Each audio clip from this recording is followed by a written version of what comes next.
For decades, governments of developed economies have covered their fiscal deficits with debt financing in a forgiving context of tame consumer and producer prices. In response to the great financial crisis more than 10 years ago, the developed world took another step in borrowing. European and U.S. central banks followed the Bank of Japan in buying up their government's debt.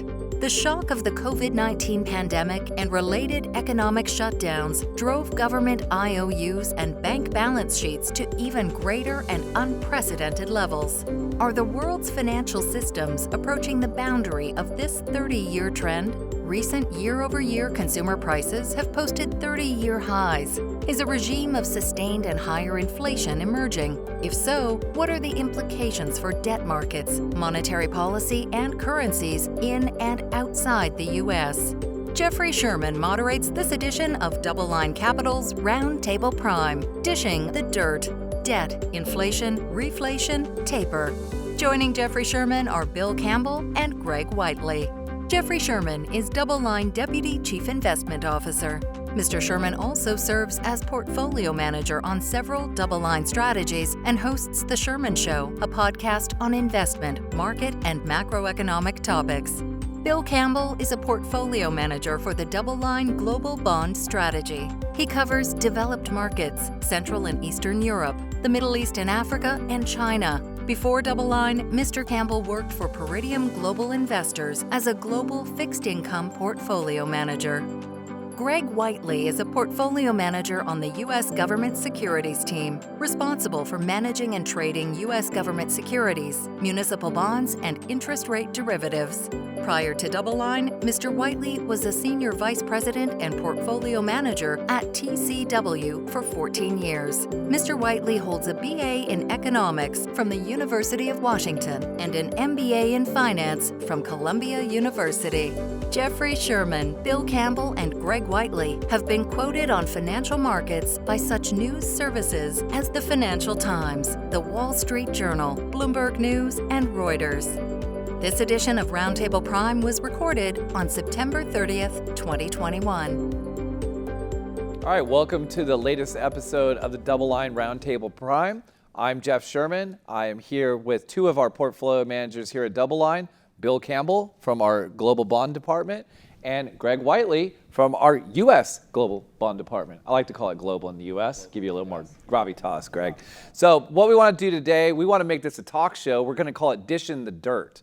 And, dishing the dirt, what does that mean? Well, it's an acronym because we're going to be dishing out everything related to debt, inflation, reflation, and taper. So that's our acronym DIRT today. And so I'm going to kick it off to Mr. Whiteley over here and talk about debt, right?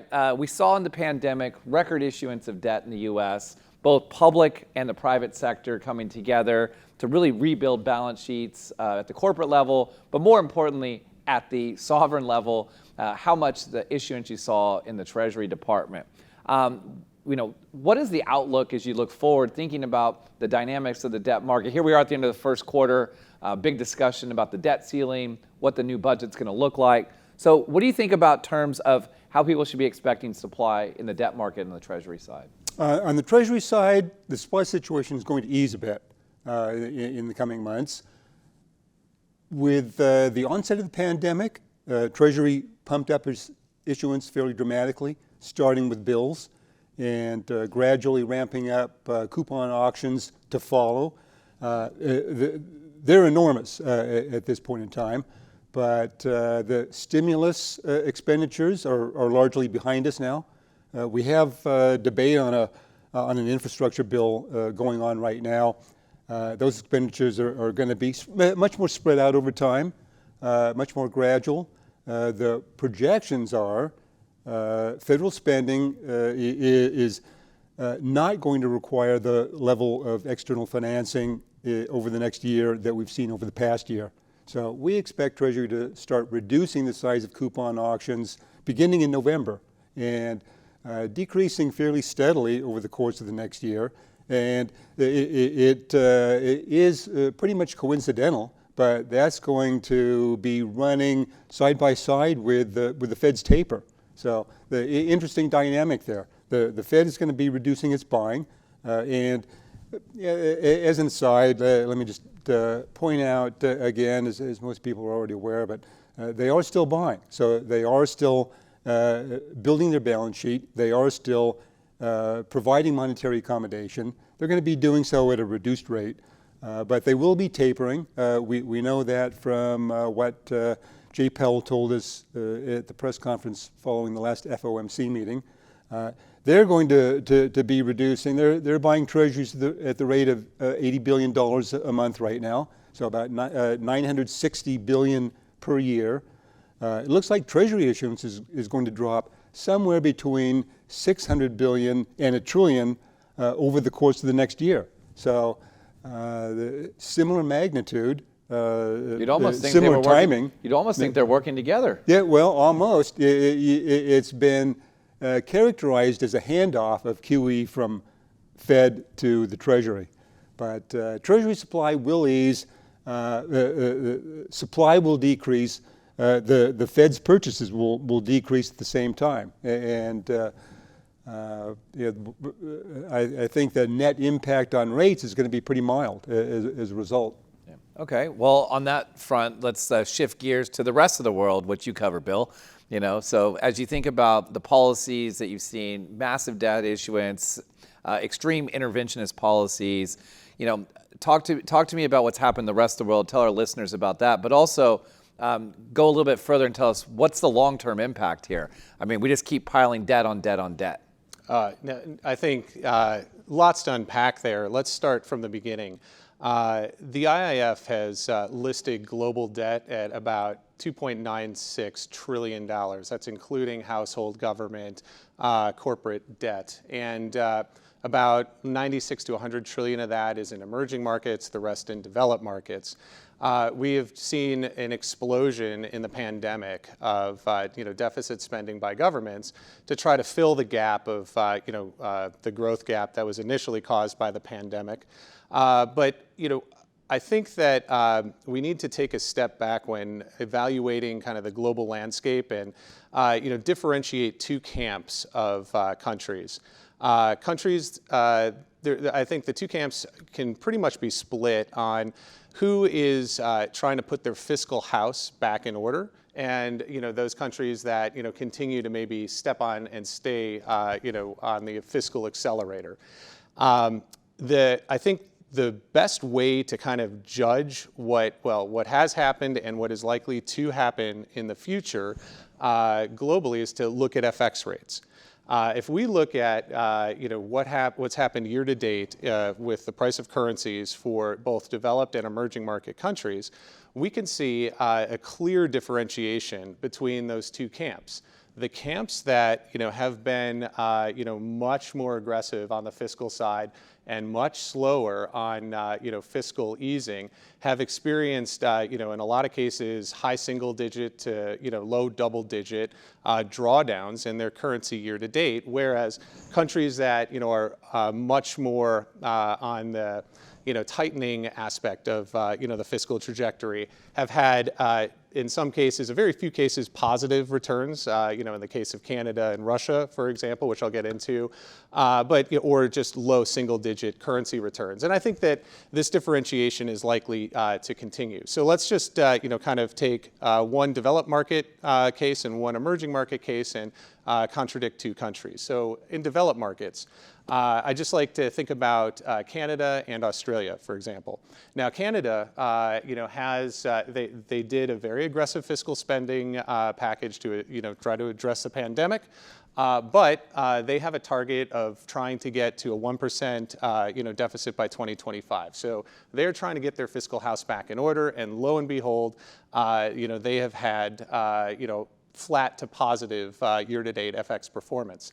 On the flip side, if we look at a country like Australia, and I picked that because we have another commodity, producing country, Australia, continues to run yield curve control, which, is a form of quantitative easing, whereby they're pegging interest rates by buying bonds, but their deficit, really hasn't been addressed, in to any extent that Canada does, has done. So you're looking at a deficit of about 5%, and we're looking at a currency drawdown of 5.5%.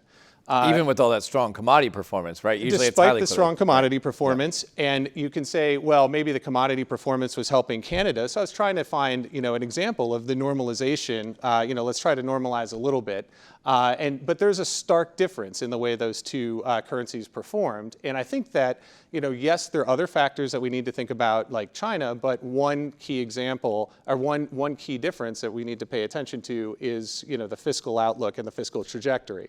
On the flip side, when we move to emerging markets, you see exactly, the same picture. Countries that have, had stronger currency, performance, such as Russia or the Czech Republic, have had very strong fiscal outcomes. Russia, has maintained a, 2.5% fiscal deficit. They have reserve buffers that, from all of their oil exports, but their debt to GDP is only 18%.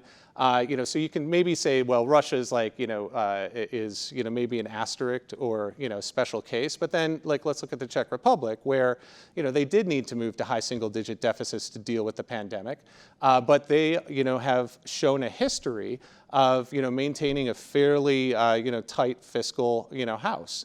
And their currency on, all of the efforts that they've done to increase tax rates and try to both, increase revenues as well to offset the expenditures that they've had, I think in a large part have helped it outperform a lot of its emerging market peers. When you look, at countries that, haven't experienced the same type of fiscal tightening, you see much worse FX, experiences. And let me just jump to an extreme case here, because I was thinking, we could talk about, some of the higher betas like Brazil, but let's think about let's think about Chile, for example. Now, Chile historically has run, fairly tight fiscal deficits and has a low debt load at 30%. So you would expect that this would be a fairly safe country. But recently, you have, seen a move to increase fiscal spending, increase social spending due to a constitutional rewrite that's happening, whereby, people are demanding more social services and demanding more government spending. Well, Chile is one of the worst performing currencies when you look across the basket of liquid emerging markets. And that actually comes as a surprise, given the fact that they're a commodity producer, that they produce a lot of copper. We have seen commodities hold up this year. And historically, 35% is a very low debt rate. You would have thought that that should have been more of a safe haven country.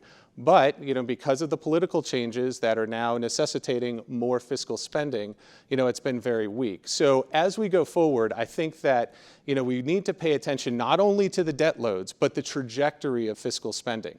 So debt obviously slows long-term growth. In the aggregate, but also, the trajectory of debt depends on what the government is doing. And I'm a big believer that, government has a limited role to play in markets.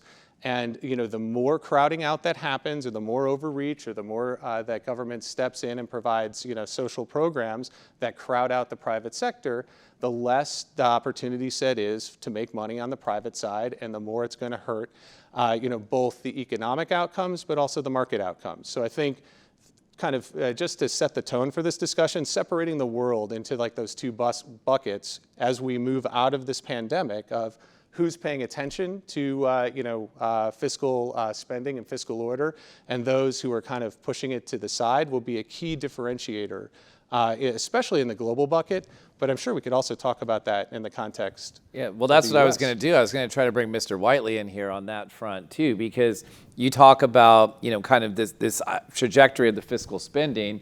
You're telling me there's going to be, less supply of treasuries out there. Sounds like a tighter budget, right? A tighter deficit than we've seen. But what we've seen is an explosion of debt to GDP. And it reminds me of the old Rogoff-Reinhardt study that said once you exceed 70 or 80% public sector debt to GDP, it becomes a calamity. And then everybody shows the counterexample. Japan's at 300. U.S. is now in the 120s, and going higher. So you have the other argument where there's the MMT, that it doesn't matter as long as your borrowing rate is lower than your growth rate. How do you think about this in the setup here? And we hear about kind of fiscal austerity being good for currencies. How do you think about the impact of the dollar and the behavior of kind of the U.S. fiscal authorities? Interesting issue, because I think what we have seen over the course of maybe the past 10 years or so is a lot of the things that used to be considered well-established, a lot of the things that were conventional wisdom in economics have come into question. And we've seen things like debt to GDP in Japan reaching levels that were unimaginable in a steady state, maybe U.S. during World War II as a brief spike, but not as a normal course of events. Well, they seem pretty happy in Japan. The incomes are good, unemployment is low, social stability there. It doesn't seem to me that they're outrageously high by historical standards, by conventional thinking. They're outrageously high. Well, the good news is they have low interest rates too, right? So that's something that's very helpful in servicing that debt, right? They do have low interest rates, and they have a very high savings rate there. But conversely, you see a lot of other countries that have much lower debt to GDP ratios, and they're a big mess. If you look at the countries with high debt to GDP ratios, Japan, Canada, U.S. is becoming one of those countries. There doesn't seem to be a huge amount of fiscal stress. These countries do not seem to be on the precipice of some fiscal implosion. I think that this focus on debt to GDP is one of those things that appropriately has come into question over the past 10 years. Personally, I'm not too tremendously concerned about it. I've seen some analysis done as looking at debt not as a percent of GDP, and that's kind of an interesting metric. How many years do you have to work to pay off the debt that you've incurred in the past? But looking at it instead as a ratio of another balance sheet item, looking at it as a ratio to national wealth. And on that metric, U.S. doesn't look like it's in bad shape, and it doesn't look like it's over-indebted by historical standards. It doesn't look like it's over-indebted in terms of its ability to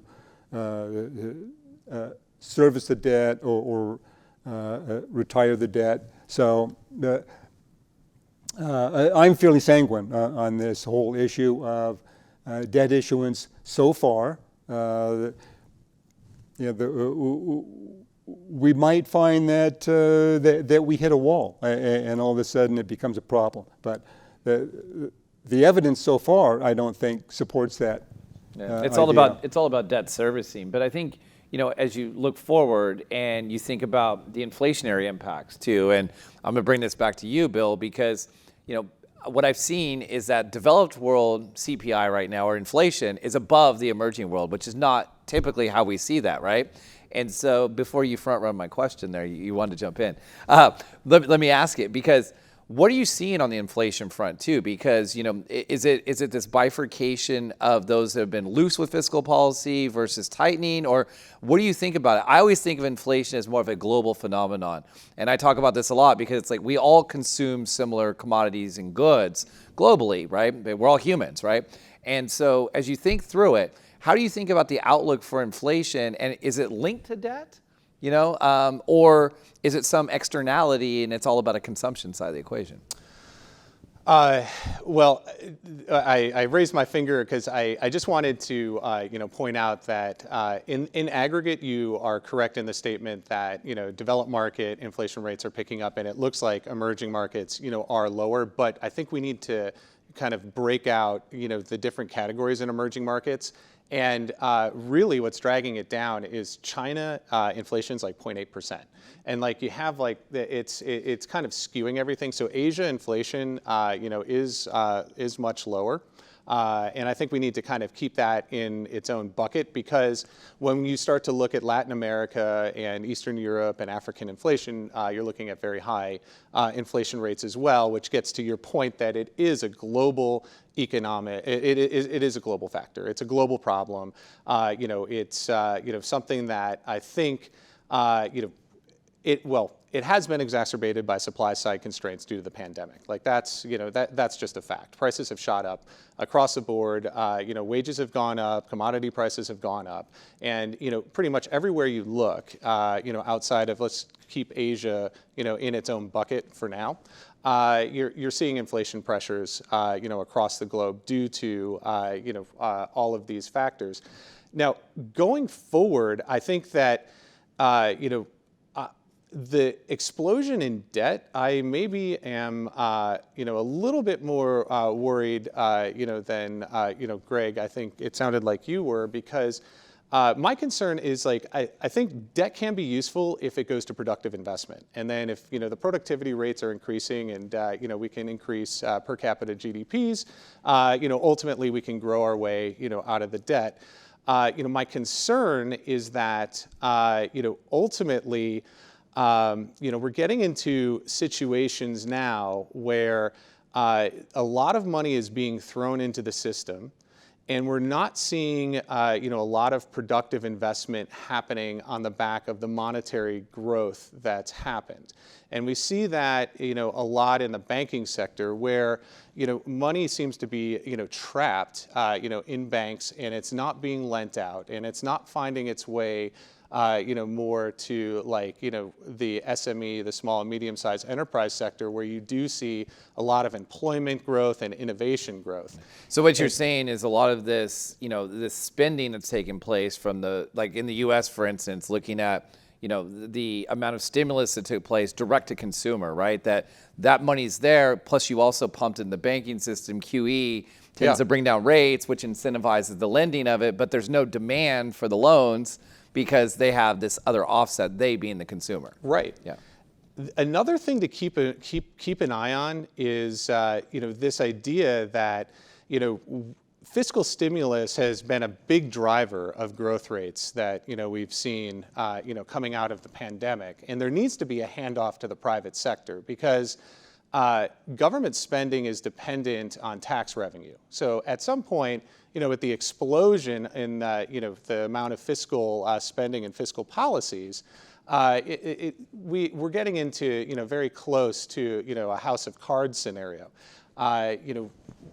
Granted, you did need to see the fiscal expansion to deal with a crisis, and we're trying to deal with a handoff. But as I look around the globe, a lot of countries are not trying to ease back on the fiscal policies, that they've implemented. And then when we get into the discussion of MMT and that, debt really doesn't matter, we can print our way out, and then we can redistribute, any type of inflation via taxes.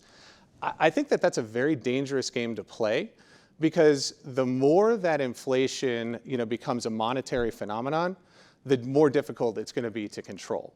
So, I think the best way out of our current debt situation is productive investment, to get productivity up, to have new and innovative companies come out that are disruptors, that are employers, that pay high salaries, and that globally increase GDP. The most dangerous thing to do is to allow the fiscal fire hose that has been trying to put out the fire of COVID to continue to flood us all with money, and that now we're in the monetary inflation that just can't be controlled. And I know we're going to get into the dynamics of global central banks that are aiding this, but I think that we're on the precipice that in the next couple of years, I think this idea of debt doesn't matter is going to be tested, and I maybe am a little bit more concerned. Well, you sound like a capitalist, versus a socialist when I listen to that. But Greg, I'm going to tap into your experience, and this isn't ageism, just to be clear, but your experience. You've been trading the government market in the U.S. for many decades now, and I think out there in the world, that a lot of traders and investors haven't seen an inflationary regime, right? And I'm talking about 3% inflation, 4% inflation.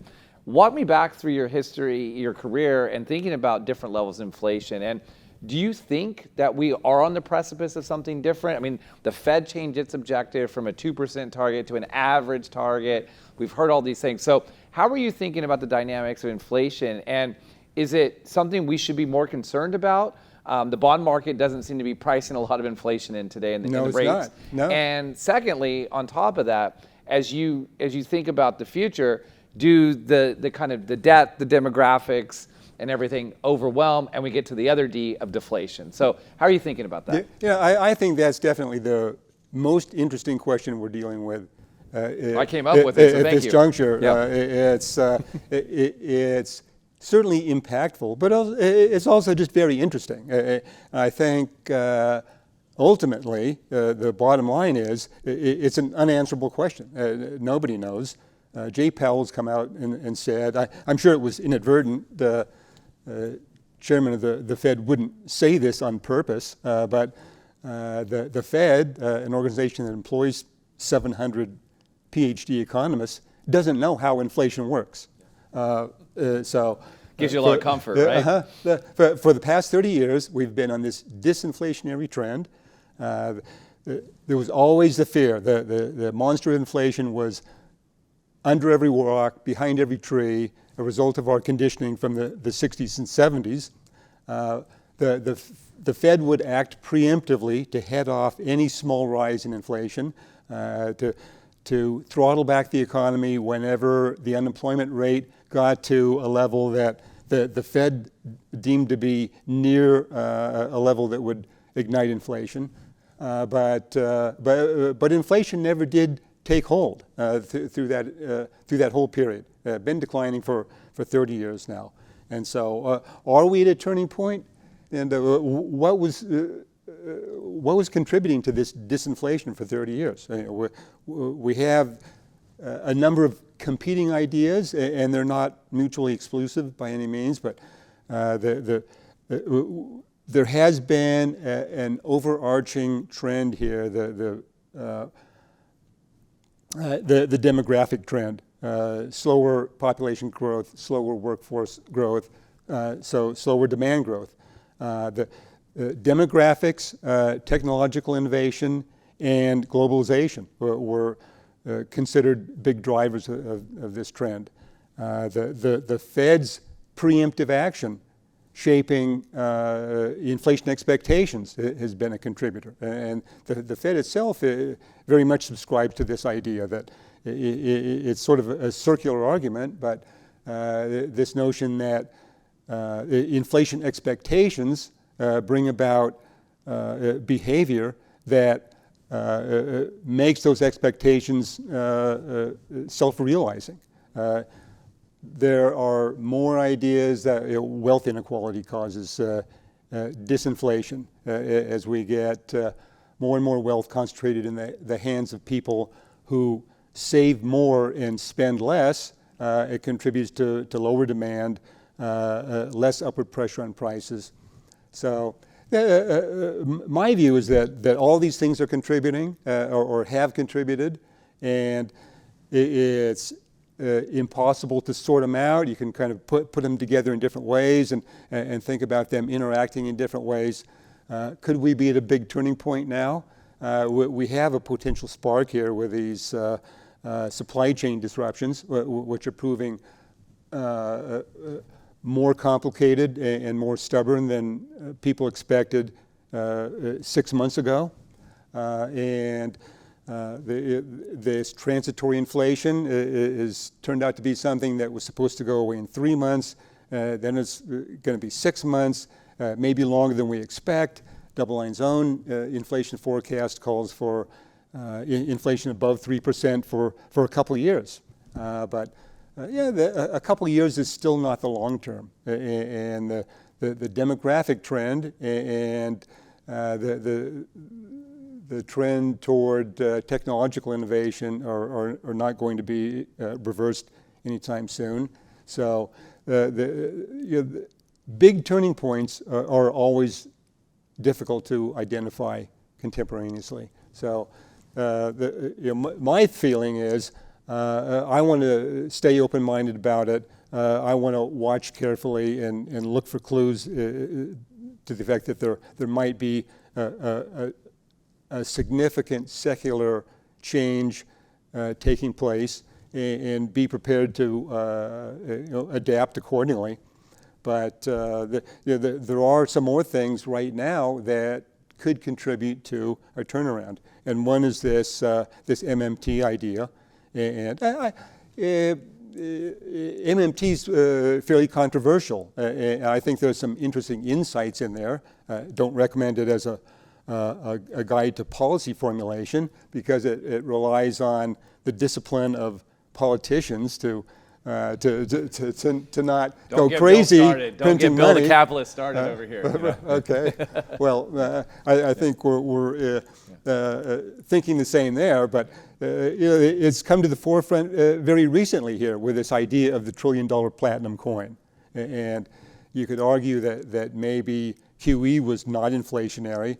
The Fed was adding to reserves, but the Fed was also taking bonds out of people's hands. The $1 trillion coin, to me, is like you're just printing money. You're creating purchasing power out of nothing, and that's potentially dangerous. The other thing that's dangerous, I think, is this, let me temper that. Potentially dangerous is this new Fed policy framework. So in the past 30 years, they've been very preemptive in heading off inflation. Now they proclaim that they are reactive. There's still some question about how committed they are to that. But you look back at the past 30 years and you say, the Fed was always too quick to tighten policy, and we suffered as a result because their efforts to fight inflation prevented us from pursuing other social and economic goals that we could have made better progress on. So now the Fed has kind of changed their stripes, but okay, they're reactive, and not only are they reactive, but they claim right now to be welcoming or attempting to engineer above target inflation for some period of time. Okay, you want to be careful you don't let the genie out of the bottle on that one. Well, it almost sounds to me when you say that too, all of a sudden if you're having above average inflation and inflation is correlated to inflation expectations, most of the time inflation expectations are what's contemporaneously happening within the inflation prints. Right. Well, I think this whole notion of inflation expectations is a really murky area. And inflation expectations are difficult to pin down. This idea of inflation expectations being well anchored or not well anchored is difficult to pin down. So if you're relying on anchored inflation expectations to prevent inflation from getting out of control, you're like stepping into unknown territory there. So be very careful doing that. So overall, there is the potential here for a turnaround to this 30-year period of disinflation. There are still trends supporting that, but there's a few things coming together: the debt, the $1 trillion coin, the shift in Fed policy that could turn things around, and we'll be watching very carefully over the course of the next the 6 months, 12 months, 24 months. As a portfolio manager, I'm concerned about how I'm going to position my portfolios right now for the next few months, and so I'm looking at the near term on inflation, but I'm also thinking about longer term trends and what it means for kind of the baseline thinking on how a bond portfolio should be structured. Yeah, so we've hit the inflation, we've talked about disinflation, I use the phrase deflation, all these things are kind of murky concepts. Deflation is usually negative, disinflation it's declining or a very low inflation rate, and inflation it's always there, right? It's the way a government's stealing your wealth. But let's talk about reflation, right? Because I always hear that phrase, and I've started to adopt it. I even put it in the title, the DIRT, right? The R is reflation. And so we've seen these fiscal authorities, and you've seen it, for many decades in your area as well, that the concept of reflation is increasing asset prices, right? But isn't that almost inflationary too? Because we all consume assets. So walk me through what are the drivers of reflation, what are you seeing there, and how are policy responses from the central banks influencing that dynamic? Because we had this big reflation trade in 2020, right? There was a little bit of handoff. The U.S. had a very strong one as the vaccinations got rolled out. Where are we in this whole reflation concept? So near term, I think the reflation trade I don't think is quite over, but I think a lot of the policies that are currently being put in place, are going to be long-term roadblocks to getting just a full throttle reflation trade, going into 2023, which I'm going to get into in a second. But near term, I think, the way I'm kind of thinking about it is we're getting through the Delta spike, the Delta COVID spike. And, there have been a lot of economic shutdowns across the globe that have been associated with it. And then there's also supply chain bottlenecks, even shutdown of ports in China. We're seeing a lot of supply chain, choking that right now has hurt the current global growth outlook, that as we reopen, you're going to get a little bit of pickup in global growth, and there's going to be some excitement in asset prices to go along with that. But we're also getting more government stimulus coming, and I'm sure we're going to talk in detail a little bit later about the potential for the U.S. stimulus, but I think something gets done in the U.S. In Europe, you're looking at a 750 billion euro next generation budget that's going to be hitting next year, and that's going to be helping to let's call it reflate European growth and European assets. But most importantly, I think we need to pay attention to China. And China is kind of anchoring, as we've discussed internally, and I'm now going to share, is anchoring kind of my next, let's call it 6-month to 12-month view. Right now, we're seeing, China going through a massive tightening of, credit and, an explosion of regulations. But really, what they're doing is, they're trying to, bust up monopolies. They're trying to get excess speculation out of the housing market. They're trying to focus on the SME sectors, but broaden the growth out. So break up monopolies, focus on small and medium-sized enterprises, try to get a broader base of growth is kind of what's happening. And they're favoring right now labor versus capital, whereas the model before was capital, like let capital run, at any expense, and the rising tide will lift all ships. Now what we're seeing is, a much more of a focus on no. We need to get worker protections. We need to get focus more on investing in small and medium-sized enterprises.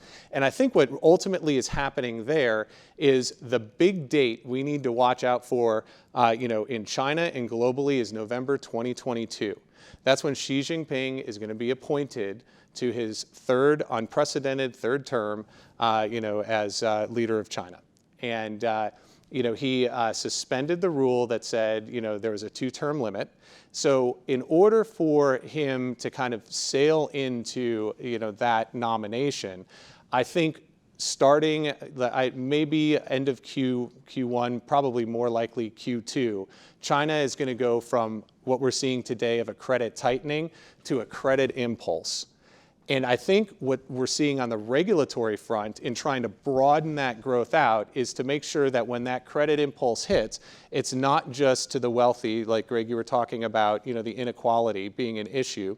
I think that they are trying to address that and make sure that everyone benefits. Because if you think about, from just the political perspective, if everybody's assets start rising and everybody, is receiving, higher wages and, feels that they have more worker protection in their jobs, that's going to lead to a fairly strong reflationary impulse, not only in China, but across emerging markets and across the globe. So what I'm sequencing for you is, we're coming out of Delta. Maybe we get a winter spike that, might be a hiccup, and, we might have a little bit of a bumpy market leading into 2022.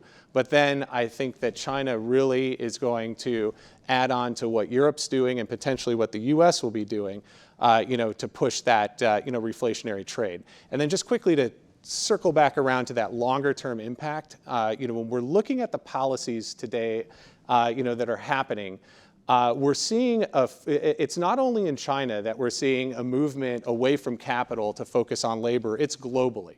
And we're seeing wages rise, which is one of the aspects that, is starting to underpin inflation. Core inflation rates are starting to pick up. But, the other thing, we're seeing is commodities are, pushing up to all-time well, not all-time highs, maybe in energy all-time highs, but they're pushing up, off of the lows that they, have been in. The problem that happens there is those two elements of inflation squeeze margins. So I think the long-term picture for, investment is we need to be able to differentiate, companies and industries that have pricing power. I think we need to also think about, what is that mix, going to entail going forward? These policies, have moved from, reflating financial assets to trying to focus on, more broadening, the impact socially. And I think that may be the key in, when we're circling back to the inflation discussion of, the more that money leaves the financial sector and gets into the real economy and wages rise, then you can start to see the money multiplier pick up a little bit, and you may have more durable inflation. So, the Fed has been, saying transitory, the ECB has been saying transitory, and every other central banker on the globe has been saying transitory. As Greg pointed out, I don't think any central banker has a clue, but these policies that we're looking at today are distinctly different, and not just in the US, across the globe. So, it's going to have, bigger impact, I think, for inflation, for growth. And I think we need to, potentially rethink, some of the, business models that have been working in the past. Are they going to work in this new environment? Yeah, I think Bill brings up a good point, Greg, about, the rising tide lifting all boats and this power that labor has. And it's something that, I've been focused on in our investment meetings. We've been talking about this a lot, that labor seems to be getting this upper hand here, which is a positive thing, right? You're talking about lower income strata or even just median being drug upwards. And so talk to me about your views on the Fed, because when I've listened to the Fed speak about the unemployment situation, they're even dismissing the BLS's calculation of the U3 unemployment rate, right? They're like, well, that kind of understates the situation. Potentially it's the U6, which includes slack.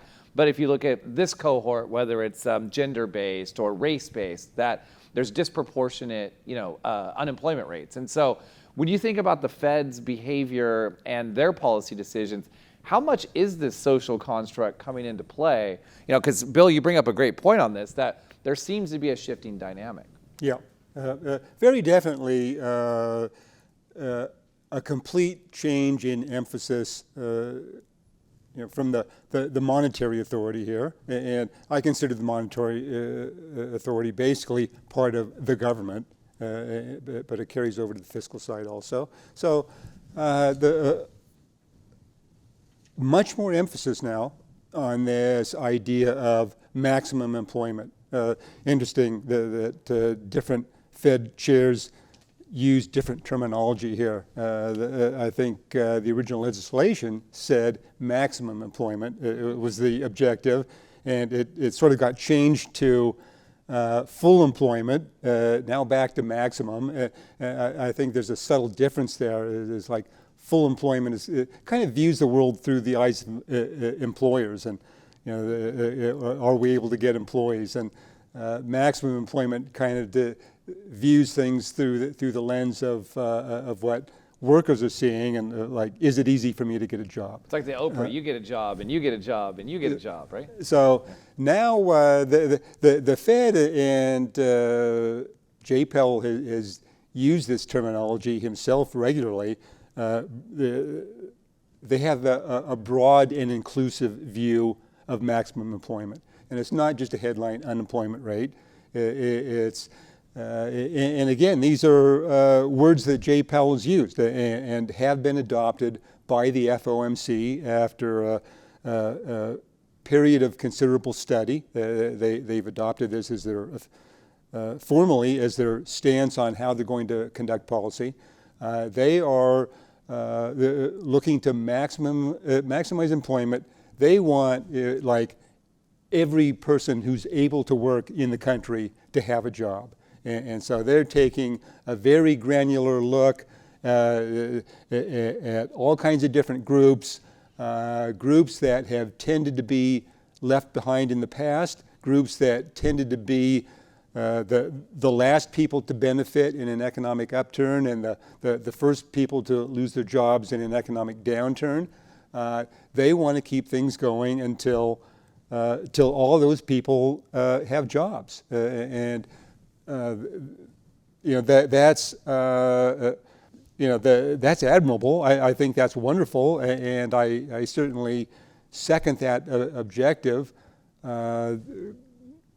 I guess the question is, how do we go about achieving that?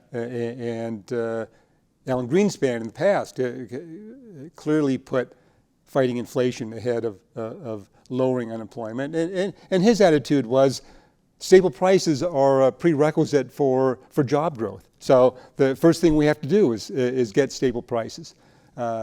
Jay Powell in the current FOMC is saying, look, inflation hasn't been a problem. We keep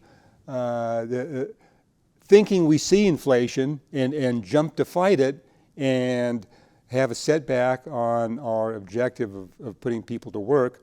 And we're going to do things differently.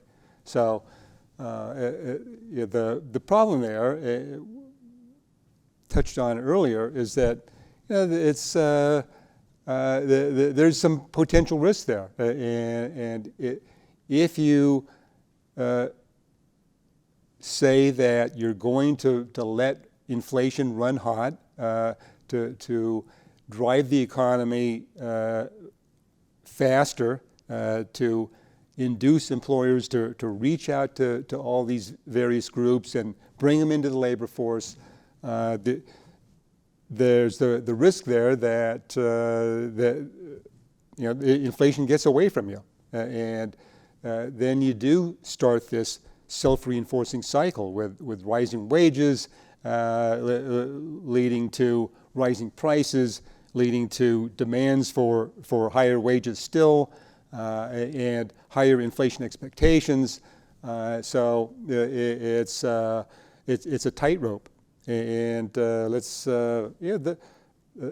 I think it's a wonderful goal, but let's just be very careful. Yeah, and I think you've seen that in pursuing it. Yeah, I think you've seen that with the change in temperature from Chairman Powell that started really at Jackson Hole, and we've seen it in the latest FOMC where he's saying, hey, we've kind of met our inflation targets now, right? Like, right. That's not the goal, and so that's led us into talking about tapering. And I want to get to the last Sure. letter of the acronym here, but maybe I'll ask you, Bill, as you think about it, because we're focused on tapering. Oh my gosh, we're less accommodative in policy. But in your world, you've seen people tighten policy already. So Yeah. Is there anything that we as Treasury investors or U.S. investors can learn from the experiences we've seen there? And how are you thinking about kind of the next shift in policy globally? Well, I think when we look globally, we're seeing a tightening of, I'd say a decent handful of central banks. Emerging markets, most emerging market central banks are tightening outright. They're just hiking rates because inflation is well above targets, sometimes in low double digits, high single digits, and monetary authorities have to react. We've even seen, slight taperings in, developed market economies from Canada to Australia, although they're doing yield curve control, but still they cut down on the weekly purchases in July. And, also the ECB, they went from, purchasing 85 billion, per month to now they're 60 to 70 billion. So they've effectively tapered, even though they're trying to say they haven't. But everyone is doing that in the face of rising inflation. And I think, developed market central banks, it's like, sometimes I think the mindset, I don't understand it. I think either they're on an easing path or they're on a tightening path. And when you say they, you're talking about coordination. It's like they're all doing the same direction. Exactly. Like developed market central banks appear to, follow, a lot of them follow the Fed, but, I think because of global interlinkages, we also tend to see, both, economic activity rates and inflation rates kind of, they tend to ebb and flow. Yeah. I mean, there's like lead and lag, relationships that can happen that we can exploit in our portfolios. But for the most part, the ebb and flow of that tide tends to move together. But central banks, like for the most part, either they're on this tightening where, we're just going to, withdraw all stimulus and start, a gradual tightening cycle where it's, going to be, it is what it is. And we're just going to tighten until, we know we've reached, whatever the equilibrium level is. You'll know because you break the system, or you break financial markets. You break the financial system. But when you look at emerging markets, they move a lot quicker. And the emerging market central banks, are a lot more proactive. And when you start to see growth outcomes allowing for a little bit of hiking and a little bit of tightening, especially in the face of rising inflation, they're going to take advantage of that. And then inflation, again, it can become a real problem because in a lot of emerging market countries, the currency tends to pass through to inflation. So if central banks don't, hike and try to increase real yields to attract investment and stabilize the currency, that's just going to cause more economic pain, for their country. And I think developed markets have lived in this world of exorbitant privilege that they haven't had to worry about that for a long time. And I think that, maybe one of the things we need to watch out for, and we've kind of highlighted this at DoubleLine a few times, and it's one of our bigger structural ideas, is that, why is it that, the US dollar needs to maintain its reserve currency status? We're looking at a situation where the US dollar is 60% of global currency reserves. So, international reserve managers, have 60% of their global reserves in US dollar assets. And, 85% of SWIFT transactions, one side of it is the US dollar because, as you always like to point out, most of the commodities are transacted in US dollars. Okay, fine. That worked when, the U.S. was kind of at the heart of the system and, there were a lot of policies that, were put in place, strong rule of law, and we had a, fiscal house that was somewhat in order. Well, now some of those pillars are starting to, to change. And, we're seeing obviously the fiscal side, fiscal spending's picking up, but also, our kind of role in the globe, we're stepping back and we're, focusing more internally. We're focusing more on, trying to re-onshore supply chains. But we also, we stepped out of international trade pacts, like what the TPP in Asia, which, is a CPTPP now. And then now China is expanding its role, in Asia. But I think as you start to see more of these regional trade pacts, happen that don't include the U.S., why is it that all those that all global trade should be priced in U.S. dollars? I think it would make more sense if if you are if you're Australia and I'm China, maybe we can do bilateral settlements. And I think that as these, in my opinion, what's going to happen is as we have new technologies that, are going to help make global settlements and global payments much faster and more secure, as we have these new international regional trade pacts happening, central banks are going to say, well, why is it that I have to hold all these dollars? Maybe I don't. And I think that, then there's going to need to be a reason for savings not to, just to be recycled into US dollars, because US dollars at the heart of the system right now, right? All trade settled in dollars, so people have US dollar savings, so they buy US dollar assets. Well, what happens when that system becomes much more regional and multimodal? Then you need to have a reason for somebody to sell their currency and buy dollars. And the only way to get that is growth. Like, you need growth prospects. There needs to be a reason to invest internally. So then that's when we come back to all of your debt and demographic issues. But I think that also you're going to need a Fed that's going to be much more responsive, like emerging markets are, to what's happening on the ground, and take advantage of when economic activity is picking up to tighten policy a little bit. And then don't keep going when it slows down, which right. they always seem to miss. Right. Well, that's the perfect tee up for you, Mr. Whiteley. So, taper. It's on the lips of the Fed. It's on the lips of all investors. You told me earlier at the beginning, and all of our listeners out here, that it's going to be offset by essentially Treasury issuance. So, does taper matter? Do you agree with Bill here that we just need to get out of some of this bond buying, let the market clear? And what is the linkage between taper ending and the first rate hike in your viewpoint? I think that's the key here is taper in the broader context of policy tightening and what other measures the central banks are going to be taking. Taper is important and it's certainly been the focus of a lot of attention over the past 6 months, year. It's going to happen, but I think the first message is let's not mistake taper for tightening policy. Policy is still very accommodative. As they taper, they're still going to be buying bonds. And further, there's a strong consensus of economists that it's not even really the flow aspect of asset purchases that provides the monetary accommodation as much as the balance sheet effect, the stock effect.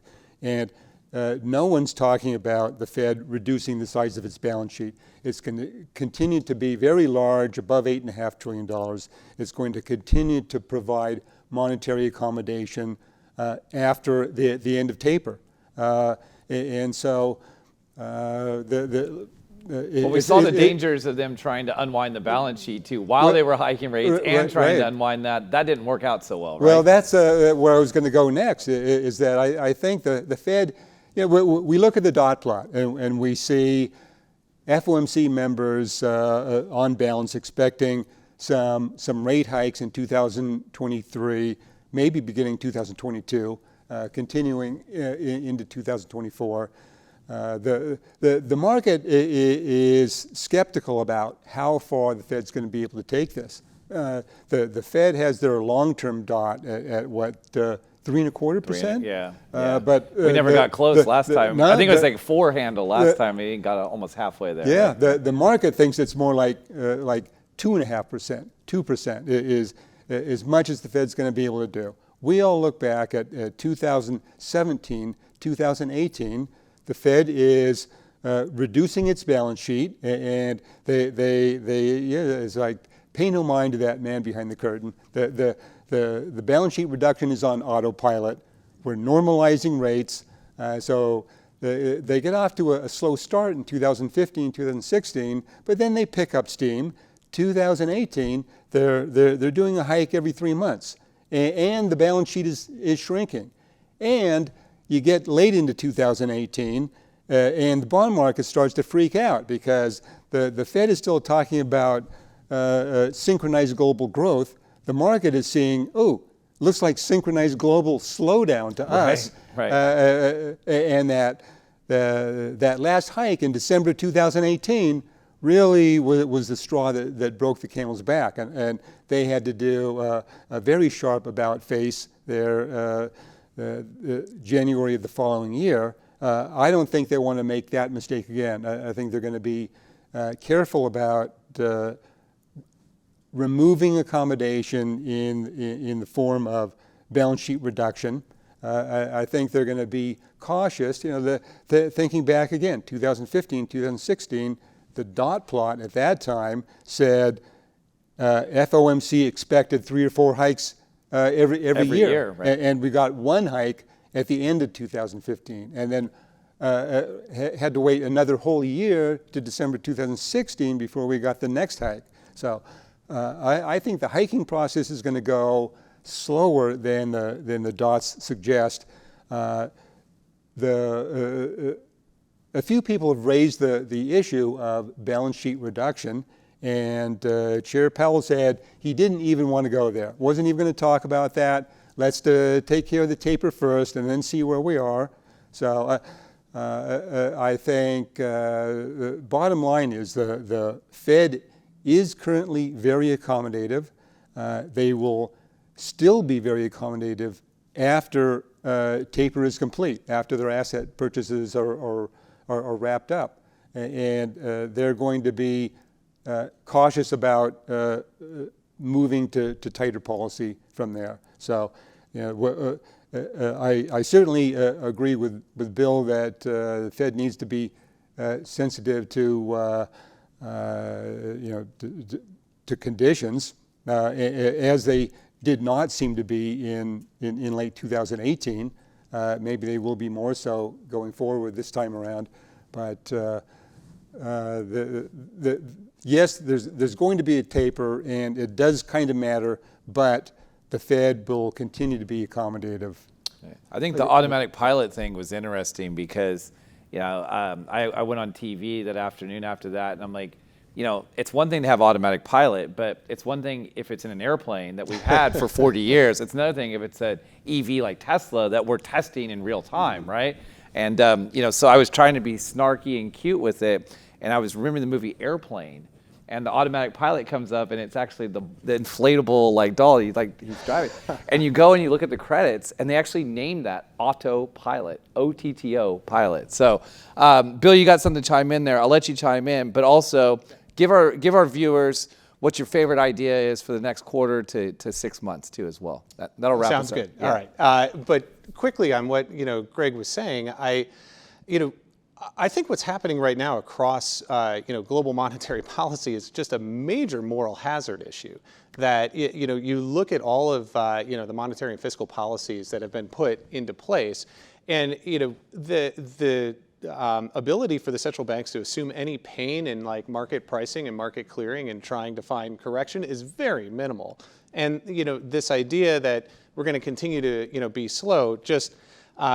All you're getting yourself into is, just more accumulation of debt, more accumulation of, extraordinary policies, and you're forcing risk taking, right? And you're forcing risk taking, so it's going to be a financial stability disaster. Wherever that point is that the system says, all right, the next incremental dollar, it's no longer reflationary. I really worry that this experiment in extraordinary policy across the globe, I'm not quite sure how it ends. Now that being said, I think that leading into, thank you for giving me the 6-month runway, because I am not sure what's going to happen in the very near term. I think hopefully we come out of Delta and there isn't a winter spike in COVID, but there might be.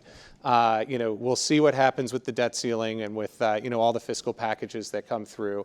We'll see how tight China is and how they manage this current Evergrande situation. It appears that they're trying to make sure that there's no financial implications. And then we also have a lot of energy issues in both Europe and China, which are causing a little bit of market concern. So in the very near term, I think we're choppy, but as we talked about in the reflation section, I think that the next big move is the dollar is going to tip lower.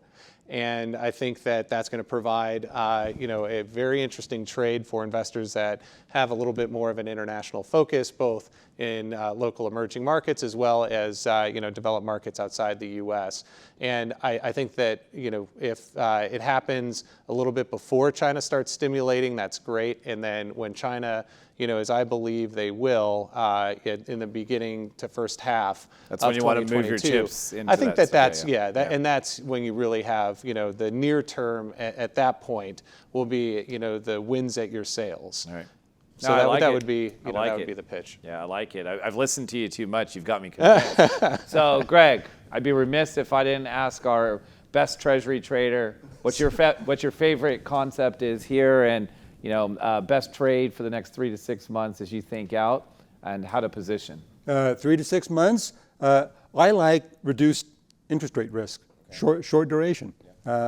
We've been through an economic trauma here, this COVID pandemic. We think back to the global financial crisis 10 years ago. Each time you go through one of these, economic relationships get stirred up a bit. You have to give some time to see how things sort out. And we're going through that process right now. But still, maybe some economic relationships are changing, but I just see interest rates as being too low right now. We get a credit impulse from China sometime next year. That's tended to lead growth globally. We're going to be seeing more persistent inflation than is priced into the market right now. So inflation-adjusted securities and conventional Treasury bonds, I think both will have to reflect the reality of that higher than expected inflation. And growth, my expectation is that growth is going to be not too bad going forward. We've gone through a period here for 6 months where we've had a steady downgrade in expected growth going forward. Clearly, there still are some risks, but in all likelihood, we're not going to get hit by all of those risks being realized at the same time.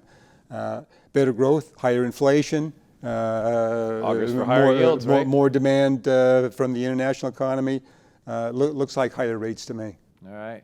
Well, you heard it here first from Mr. Whiteley. Mr. Campbell, I want to thank you for your time. Thanks for dishing the dirt with me today. Hope you all enjoyed that. You can continue to watch all of our content that we have on our YouTube channel, youtube.com/DoubleLine Capital. That's where you're seeing this one today. And if you want more prescient and more timely things, check out our podcast. We have The Sherman Show, which we've been doing for many years.